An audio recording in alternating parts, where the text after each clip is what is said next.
चारों हेलीकॉप्टर में अमेरिकी नेवी सील्स के 40 स्पेशल कमांडोज तमाम आधुनिक हथियारों से लैस हैं। चारों की मंजिल एक ही, पाकिस्तान का शहर एबटाबाद। इस बीच दूसरा हेलीकॉप्टर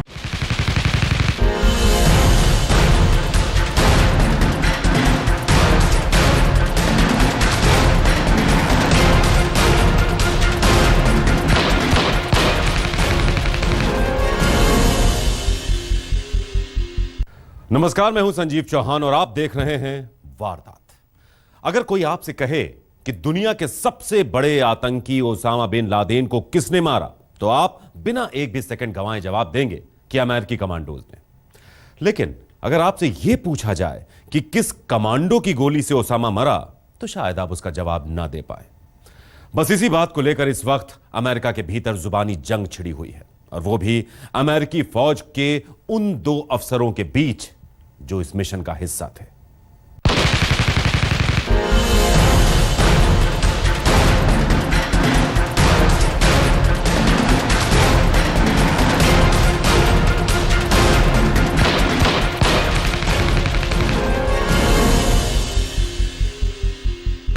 ओसामा की मौत आखिर किसकी गोली से हुई? किसने मारी थी ओसामा बिन लादेन को पहली गोली? क्या पूर्व सील रॉबर्ट ओनील का दावा झूठा है? ऑपरेशन नेपच्यून स्पीयर का असली सच। ऑपरेशन नेपच्यून स्पीयर यानी वो मिशन जिसका मकसद अमेरिका के जाने दुश्मन और आतंक का दूसरा नाम बन चुके ओसामा बिन लादेन का खात्मा करना था। ये तस्वीरें उसी ऑपरेशन की यानी 2 मई 2011 की।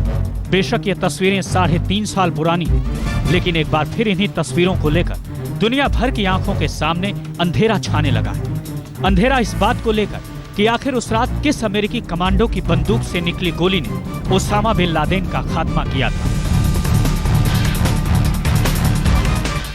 क्योंकि इस ऑपरेशन में गोलियां तो बहुत चली।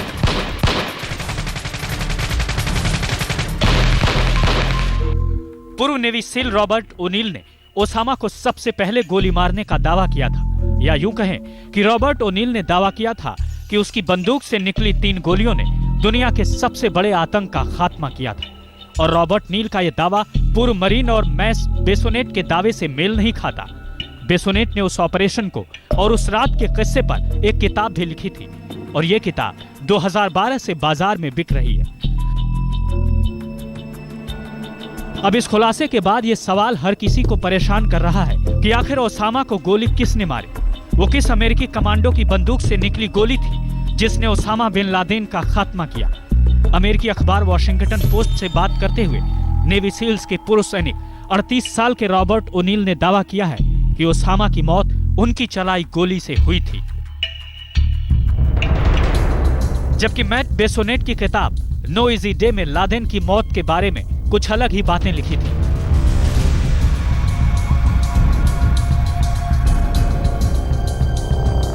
अलकायदा का सरगना लादेन 2011 में पाकिस्तान के एबटाबाद के एक बड़े से मकान में अमेरिकी फौज की विशेष टुकड़ी नेवी सील्स के एक ऑपरेशन में मारा गया था।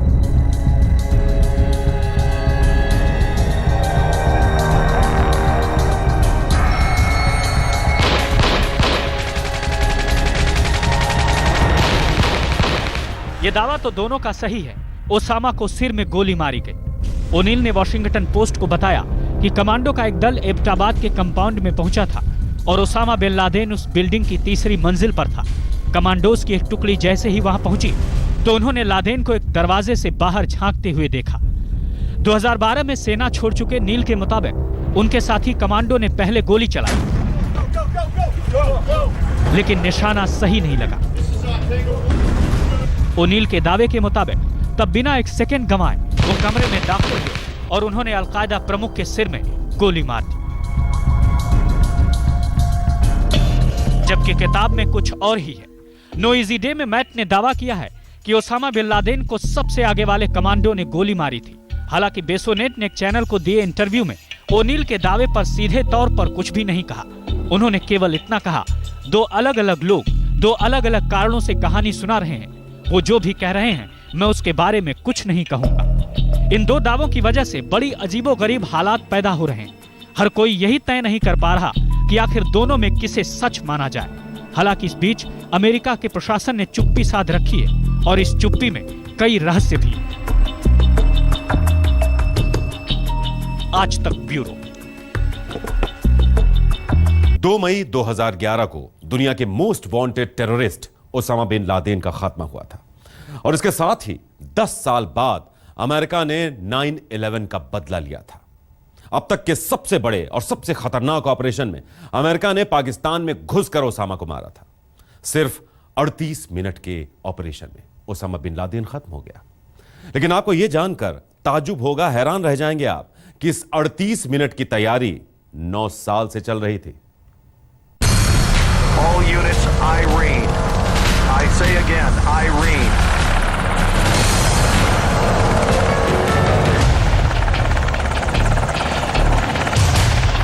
पाकिस्तान से लगती अफगानिस्तान की सीमा से 4 अमेरिकी हेलीकॉप्टर बेहद खामोशी से उड़ान भरते हैं।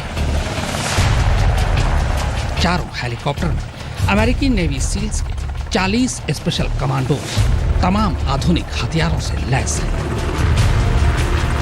चारों की मंजिल एक ही, पाकिस्तान का शहर एबटाबाद।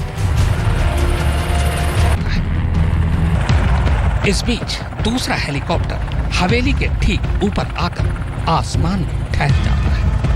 ऊंचाई बहुत ज्यादा नहीं थी। हेलीकॉप्टर से रस्सियां नीचे लटकती हैं और कमांडोज चीते की तरह नीचे उतरते हैं।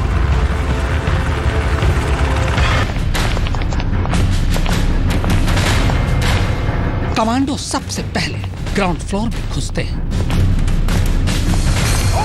पर पूरा फ्लोर छान मारने के बाद भी उन्हें कोई नहीं मिलता। इसी बीच सील कमांडो की दूसरी टीम पहली मंजिल पर ही दूसरे कमरे में धावा बोल चुकी थी। इस कमरे में ओसामा का दूसरा कुरियर सो रहा था। कमांडो के कमरे में घुसते ही उसकी नींद तो खुल गई, लेकिन उसके हाथ पास रखे AK-47 तक पहुंचते उससे पहले ही सील कमांडो उसे मौत के घाट उतार देते। चौकन्ने सील्स कमांडोज जैसे ही दूसरी मंजिल पर पहुंचते हैं, एक नौजवान तेजी से उनकी तरफ झपटता है। ये कोई और नहीं, ओसामा का 22 साल का बेटा खालिद है। उसके पास कोई हथियार नहीं था, पर जिस तरह से वो झपटा था, कमांडो तब तक उसे गोली मार चुके थे। ओसामा का बेटा सील्स कमांडो के हाथों मारा जाता है। इसके बाद सील्स कमांडोज दूसरी मंजिल के तमाम कमरों को खंगाल डालते हैं और कमरों में दुबके ओसामा के सभी रिश्तेदारों को बंधक बना लेते हैं।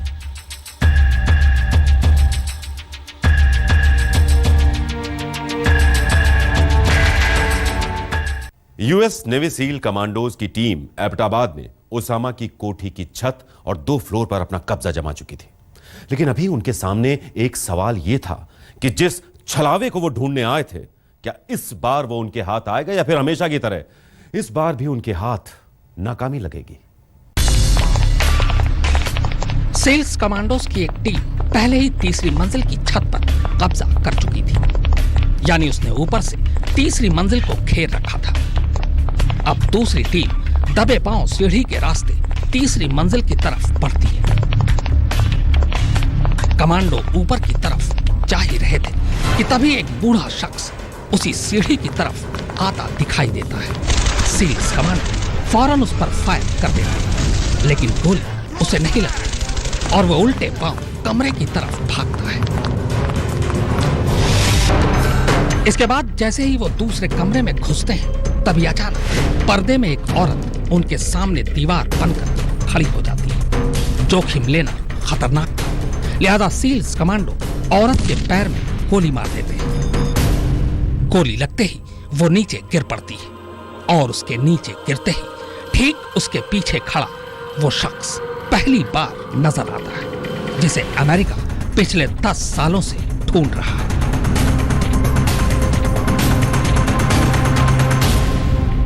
सफेद कुर्ता पैजामा और सफेद दाढ़ी में सामने वही खड़ा था, दुनिया का सबसे खूंखार आतंकवादी शेख ओसामा बिन लादेन, बिल्कुल निहत्था, भौचक्का और संत। ओसामा बेशक कमांडोज के निशाने पर और कब्जे में था, मगर खतरा टला नहीं था। कुर्ता पैजामा पहने ओसामा ऊपर से भले ही निहत्था दिख रहा था, पर क्या पता उसने कपड़े के नीचे बम छुपा रखा हो। हर लम्हा खतरनाक था, कुछ भी हो सकता था। ओसामा की हरकतों से कतई ऐसा नहीं लग रहा था कि वो चुपचाप सरेंडर करेगा। लिहाजा बिना वक्त गंवाए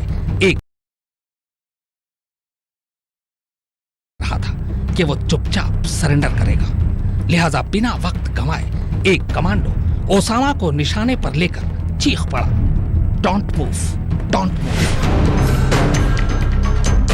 पर इस चेतावनी के बावजूद इधर ओसामा ने हरकत की और उधर उसी पल एक कमांडो ने बेहद करीब से उस पर पहल फायर की। गोली कान के पास से होते ही बाईं आंख से बाहर निकल गई। इसके बाद दूसरी गोली सीधे उसके सीने में जाता सी।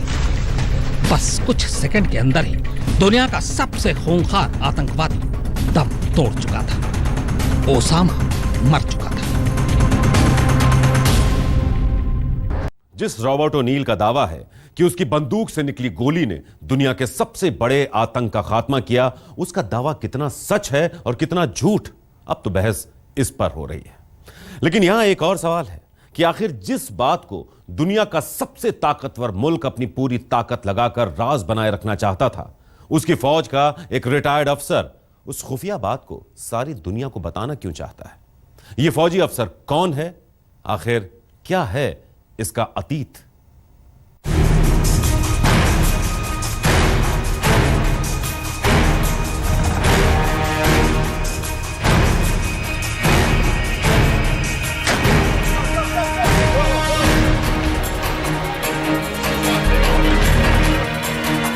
रॉबर्ट ओनील, यही वो नाम है जिसने इस वक्त पूरी दुनिया में तहलका मचा रखा है, और इस नाम की वजह से ही अमेरिकी सरकार बेचैनी के आलम में है।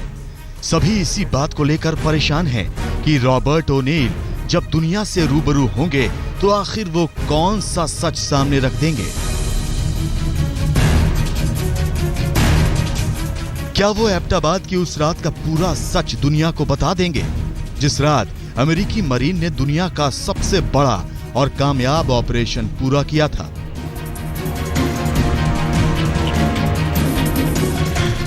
क्या ओनील उस सच का भी खुलासा कर देंगे जो ऑपरेशन के बाद अमेरिकी प्रशासन पर्दे में दबा कर रखे हुए है, और जिसका पता उन्हीं लोगों को है जो ओसामा को मौत के घाट उतारने वाले मिशन में शामिल थे? ये सारी बातें फिलहाल कयास के दायरे में ही हैं, लेकिन दुनिया अब यह जरूर जानना चाहती है कि जिस अफसर ने दावा किया है कि उसने दुनिया के सबसे बड़े आतंकी को 3 गोलियां मारी हैं, वो आखिर कौन है, कहां रहता है और उसकी क्या क्या खूबी है। इतना ही नहीं, दुनिया तो ये भी जानना चाहेगी कि आखिर वो कौन सी मजबूरी है जिसने इस सख्त जान कमांडो को इतना कमजोर बना दिया, जो अमेरिकी फौज की कसम तक को तोड़ने पर आमादा हो गया। अमेरिकी नौसेना का पूर्व अफसर रॉबर्ट ओनील उस अमेरिकी सूबे मोंटाना से ताल्लुक रखता है जहां खनन का काम ही वहां की पहचान है। अमेरिकी नौसेना के विशेष अभियान दल में बतौर सील काम करते हुए ओनील ने अपने 16 साल के करियर में इराक और अफगानिस्तान समेत 400 सैन्य अभियानों में शिरकत की। यही नहीं, ओनील का शुमार अमेरिका के उन चुनिंदा फौजी अफसरों में किया जाता है जिनका इतना शानदार करियर रहा। ओनील ने अपनी बहादुरी के लिए 52 पदक हासिल किए हैं, जिसमें 2 सिल्वर और 4 ब्रॉन्ज स्टार शामिल हैं। सिल्वर स्टार अमेरिकी सेना में तीसरा सबसे बड़ा सम्मान है। ओनील अमेरिकी सील के 30 उन चुनिंदा ऑपरेशन का हिस्सा भी रहे हैं जो अमेरिकी सील के इतिहास में सबसे खतरनाक और बेहतरीन माने जाते हैं। अमेरिकी सील की बहादुरी के कई किस्सों और कहानियों में रॉबर्ट ओनील का नाम बड़ी ही शान से लिया जाता है। यहाँ तक कि अमेरिकी फौज पर बनी बॉलीवुड की कई फिल्मों में उनके नाम के किरदार तक बनाए गए हैं। नौसेना छोड़ने के बाद ओनील दुनिया के कई मुल्कों की सैर कर चुके हैं, लेकिन अब वो जिस मिशन में निकले हैं वो भी किसी भी लिहाज से कम खतरनाक नहीं है, क्योंकि अब उनका मुकाबला सीधे तौर पर अमेरिकी प्रशासन से जो है